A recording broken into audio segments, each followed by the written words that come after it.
This is a picture of the thing that almost killed me this summer.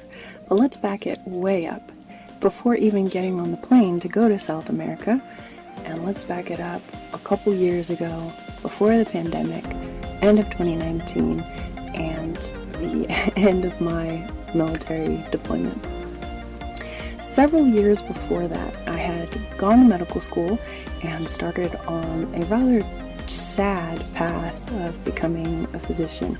During that time, I was exposed to more deaths, violent and otherwise, than a lot of young physicians my age because of the kinds of patient populations that I serve.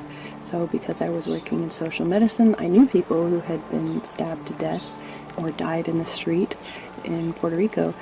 Then my extra exposure to OB that I sought out, I was exposed to a lot of really tragic infant deaths. I took a lot of this in stride until I was working as a sexual assault medical forensic examiner in the military.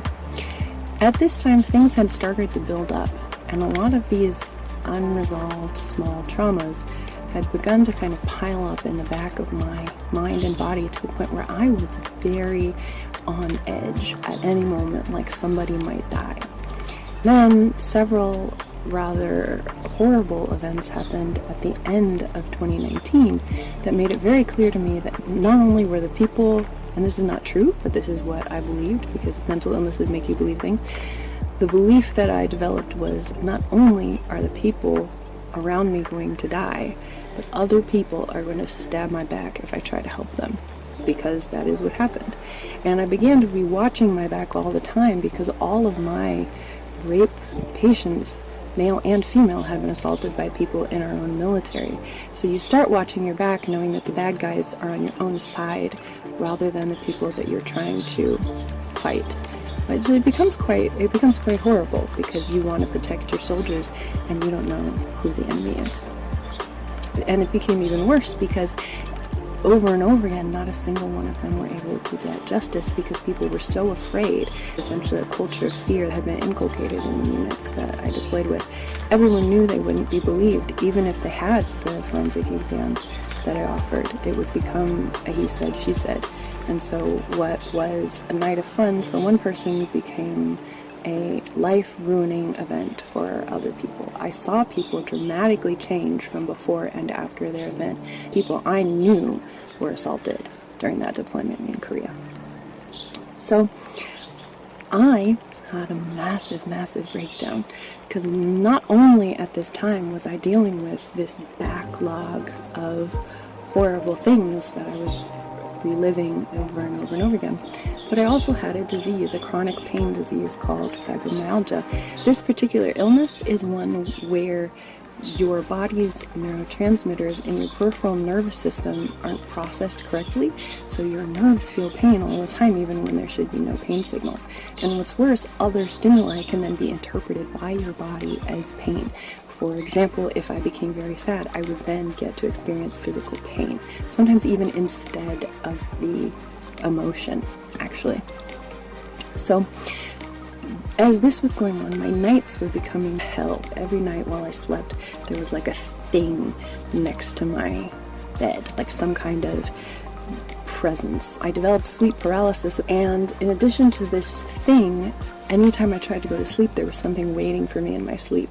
So I'd be so tired and in so much pain, but I was having constant nightmares and night terrors. And a lot of times I would get maybe 2 or 3 hours of sleep. The morning would find me on the fetal position on the floor because I was in a ton of physical pain. So I became very sick, and I became so sick, both physically and mentally, that it became difficult to even leave the house. In fact, I was almost bedbound for a period of about 2 years. I certainly didn't go out to social events, and it became almost impossible for me to work. What does this have to do with what almost killed me in South America?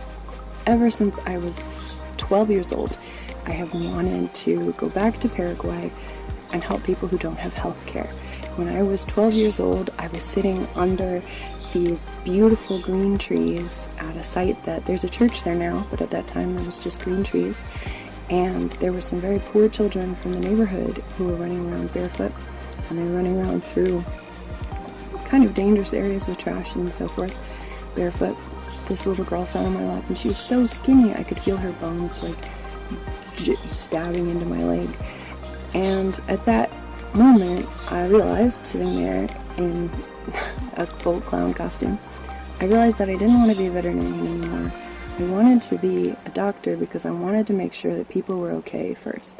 Animals have always been my special love, and I am probably always going to like animals, but it just became so clear to me that there were people in Paraguay who needed help. And Paraguay isn't as famous, so they don't get a lot of attention and support. To me, it seemed like Paraguay, this beautiful country of cultural brilliance, was kind of suffering like an orphan child, not being noticed.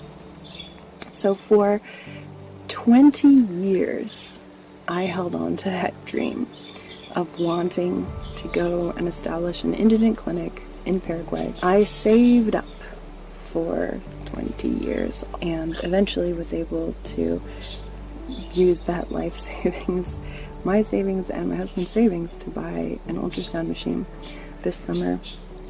All of my life savings on my back. That's pretty terrifying, running across an airport with all your life savings on your back, or taking all your life savings into a jungle community. Anywhere you go with all your life savings, you feel your sphincter clench a little bit. Took that to Paraguay with me this summer, and it was a very special summer. You can see other videos on the channel about it, but long story short, I was surprised, number one, at how functional I was, and number two, I realized why I had to go through all of those things in the military. I remember a moment when I was standing on a hill overlooking the city of Pyeongtaek in Korea, and I remember looking up and telling God, "You're going to have to be exceptionally Calvinist," I told him, "because I can't believe in you, so you're going to have chosen me to believe in you, because otherwise this isn't happening." It was one of the lowest points in my whole life, lower than when I have had multiple little siblings almost die. So again, compiling the medical trauma of feeling like there's always someone going to die and there's nothing I can do about it. And I had one little brother die when I was in medical school as well. So another reason that I think a lot of the betrayals of medicine hit me so hard was I felt like I gave up the last years of his life to be able to provide patient care. I didn't see him for the last few years of his life because the military and medicine did not allow it. And that weighed very heavily on me.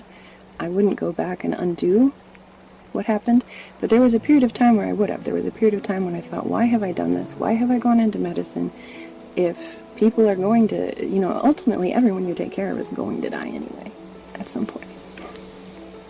Why have I had to go through all these horrible things? And more importantly than what I've had to go through, why have the people around me had to go through these things? Why isn't there someone better to help them? It felt like I was fighting a losing battle. I got an email a couple months ago, about in March, about a family in an indigenous community called Uvapovuntu, who had lost their 15-year-old daughter. She had opted to no longer live anymore, and the entire community was reeling. Around the same time, I was informed in more depth about the deep sexual trauma and abuse that a lot of indigenous women and children face very regularly. A couple months before going to Paraguay, the last straw had hit me where I realized my husband wouldn't be able to come with me, because in February, the last airline in South America banned birds. Now, I had been relying on the fact that I had survived the last year. Going outside, I didn't go outside without this little girl. I needed to have an emotional support animal. It's actually a lie. People say that emotional support animals don't have to be registered. That's actually highly untrue. In order to use it for a landlord permit, for example, or in a hotel, you have to have a letter from a medical professional, and you have to have an actual diagnosis, as I do, as I have many. I can't have a dog or a cat because I'm highly allergic to them, besides the fact that these guys are actually far more intelligent and responsive than a dog or a cat if trained appropriately. If not trained appropriately, that is absolutely not the case. So, for the last airline, doesn't matter all this facts and information because the last airline had decided they couldn't come with me, which meant that I was choosing between being a responsible steward of the animals in my life or living out my lifelong dream.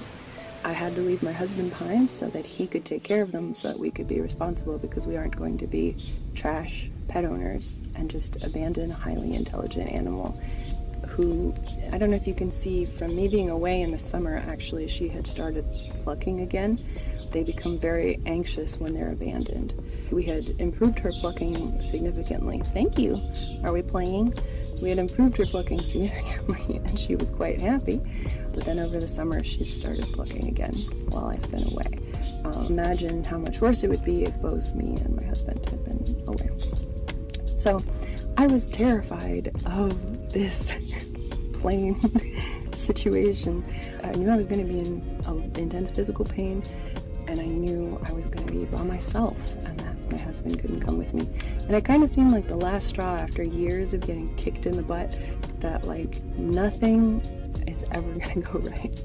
And I just cried the entire day because it was like such a small thing. It's like just a small thing. Please just let me have the comfort of my little birds. Please, just a tiny, tiny thing. I wasn't even allowed to have that. But when I got this email about this family that had lost their daughter, their sister, suddenly everything became so clear, and I knew exactly what I needed to do and why I needed to do it. And I'm very happy to report that over the course of the summer, we have been able to change the mother from not sleeping, not eating, and being in a place where her family was worried about her life, to now being, again, the female leader of her tribe, smiling, living her life, and sleeping and eating. She herself reports that the change has been super dramatic. And it's because of everything I went through in the military that I have been able to collect evidence-based materials.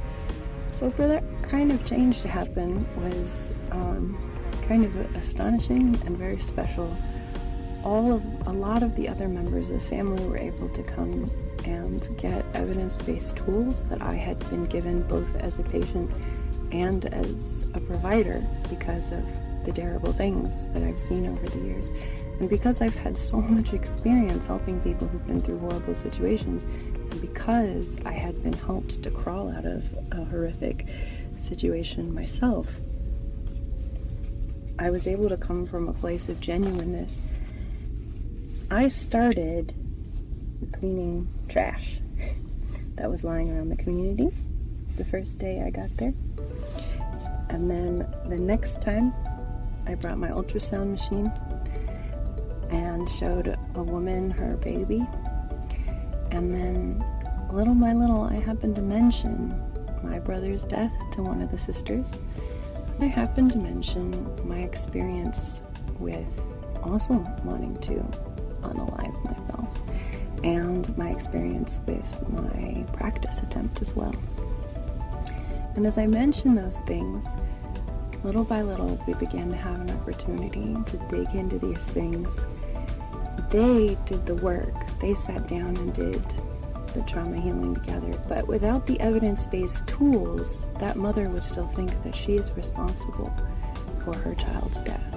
Being able to explain, this is a disease, here are how the neurochemicals work. Someone had told me, oh, indigenous people aren't educated, they don't need to know the names of chemicals and so forth, but they did want to know.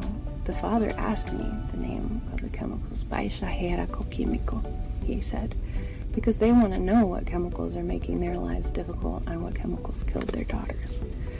Explaining the biological mechanisms made an enormous difference in them being able to understand what's happening to them. And because I've gone through it, which I wouldn't have been able to do any of this if I hadn't gone through this myself.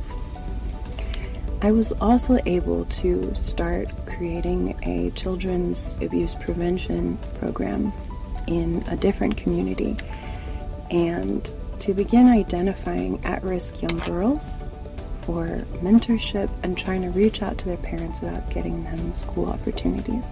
This started with an exercise class that then turned into a how do you, as a child, tell an adult if something is happening to you kind of class. I'll tell you another story about that later at another junction, but I just wanted to tell you this story to encourage you that no matter what you may be going through, even if it's truly horrible, and it's the kind of thing that no simple, plain cliches can help you with, you never know what is the purpose outside of it. You never know what is at the end of your story. So don't end it prematurely, because the end of your story may be absolutely beautiful, and you don't want to waste your suffering. You want all this suffering to add up to something. So how did I almost die in South America? During one of my visits, a particularly important visit where we were really getting down to brass tacks, someone offered me the Paraguayan friendship drink, Day to Day. And I drank it, and it's a shared drink that you share around. And then the next day I started having this tummy pain. I thought, oh no, I really hope I didn't catch like a parasite in the indigenous community. I had not caught a parasite in the indigenous community. My pain started really gradually. It became much worse. And then I became really confused and uncertain because I often have random times of pain like that because of my fibromyalgia. So I thought, well, maybe it's just something related to that. I tried to ultrasound myself. That didn't give me very much information. I was in pain and having a little bit of difficulty even, being a human that functioned, right? So that was not happening so much. So I was taken to an emergency room because I found myself in my room screaming, and I realized this is not particularly normal, and I just want this to end, regardless of what this is, whether it is my fibromyalgia, and God, I hope it's not my fibromyalgia, because I don't want this to ever happen again. And I remember in the hospital, the very first doctor who evaluated me, of course, assumed it was related to the fibromyalgia, because the physical exam was so difficult because he couldn't even touch my wrist without me cringing in pain because everything hurt. So he thought, probably have a viral gastroenteritis with fibromyalgia. And I was like, well, I did come in for your opinion. I will say though, I've never had a gastroenteritis like this. So I stayed there for a little while. And my friend who was with me was like, it's good if it's not something bad. But I'm thinking in my head, man, if it's not something bad, that's a little concerning because I don't want this ever to happen to me again. That's incredibly painful. It's almost worse if it's not something bad because that means it's likely to happen again. Oh no, I don't want this ever again. Whereas if it's something bad, it's not so likely to happen again. These were the thoughts that were going through my head as I was lying there in bed receiving intravenous fluids. Surgeon came in, checked me, and was like, this is appendicitis. I'm about to get appendix surgery, y'all. They operated, it was appendicitis, and my life was therefore saved. However, it ended up being very expensive because I was in a foreign country, so I had to pay out of pocket. And I had also overdrawn my bank account twice that summer buying supplies for the indigenous communities.